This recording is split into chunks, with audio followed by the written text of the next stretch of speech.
Bismillahirrahmanirrahim. Assalamualaikum warahmatullahi wabarakatuh. Perkenalkan, nama saya Imam Hidayat Munir. Pada hari ini, tanggal 18 Mei 2025, bertepatan pada hari Minggu, saya akan memaparkan hasil UTS saya perekonomian Indonesia dengan judul Menghindari Middle Income Trap, Strategi Kebijakan Makroekonomi Indonesia.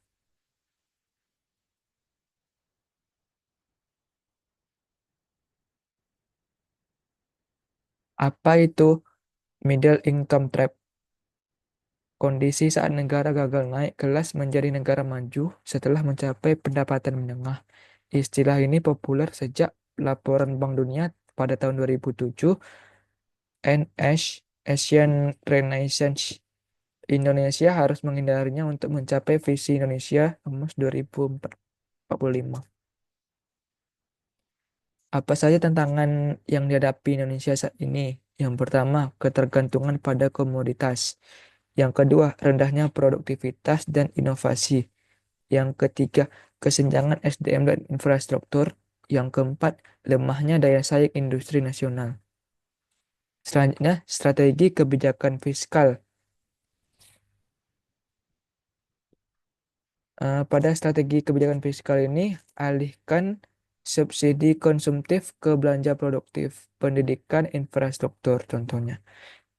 Insentif fiskal untuk R&D dan industri teknologi. Yang ketiga, reformasi pajak, perluas tax base, tingkatkan kepatuhan. Yang keempat, percepatan pembangunan infrastruktur strategis nasional. Selanjutnya, strategi kebijakan moneter. Pada strategi kebijakan moneter ini, itu bersifat stabilitas, inklusi keuangan, dan dukung pertumbuhan inovatif. Tujuannya untuk menjaga stabilitas makro dan mendorong pertumbuhan sektor produktif. Langkah-langkah strategisnya yaitu pengendalian inflasi yang stabil dan terkendali. Maksudnya adalah inflasi rendah dan stabil menjaga daya beli dan kepercayaan investor. Bank Indonesia harus terus menjaga inflasi inti dan mengantisipasi gejolak harga pangan atau energi. Kebijakan suku bunga yang akomodatif dan pro pertumbuhan. Maksudnya adalah tetap mempertahankan kebijakan moneter yang mendukung sektor produktif tanpa mengorbankan stabilitas nilai tukar uang. Selanjutnya, digitalisasi sistem keuangan. Itu percepatan adopsi QRIS, uang elektronik, dan literasi keuangan digital untuk mendorong inklusi keuangan terutama di daerah 3T. Selanjutnya, penguatan sektor UMKM. Maksudnya adalah mendorong perbankan untuk memperluas akses kredit UMKM berbasis digital dan pembiayaan mikro dengan insentif bunga. Selanjutnya adalah strategi pengelolaan utang luar negeri. Pada kebijakan utang luar negeri ini, maksudnya adalah pengelolaan utang yang hati-hati dan efisien. Tujuannya adalah untuk menjaga kesinambungan fiskal dan menghindari krisis keuangan. Langkah-langkah strategis inilah utang harus bersifat produktif, fokuskan utang luar negeri untuk pembiayaan proyek infrastruktur, pendidikan, dan energi bersih yang punya dampak jangka panjang.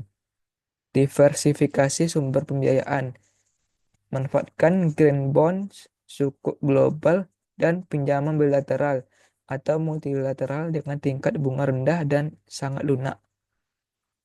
Hindari overdependensi pada utang jangka pendek atau komersial karena rentan terhadap fluktuasi global dan risiko nilai tukar. Transparansi dan akuntabilitas pengelolaan utang. Untuk memperkuat governance pengelolaan utang, lakukan audit dan pelaporan secara berkala agar investor percaya dan masyarakat paham risiko. Yang terakhir adalah kesimpulan dari paparan kali ini adalah yang pertama, sinergi kebijakan fiskal, moneter, dan utang sangat penting. Yang kedua, fokus pada SDM, teknologi, dan infrastruktur. Yang ketiga, butuh keberlanjutan dan konsistensi lintas rezim pemerintahan. Indonesia berpotensi menjadi negara maju jika terhindar dari jebakan ini.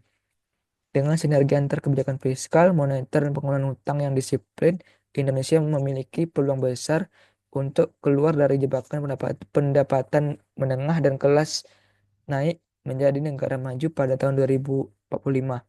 Sekian paparan yang dapat saya sampaikan. Apabila ada kesalahan atau kekurangan, mohon dimaafkan. Wabillahi taufiq wal hidayah. Wassalamualaikum warahmatullahi wabarakatuh.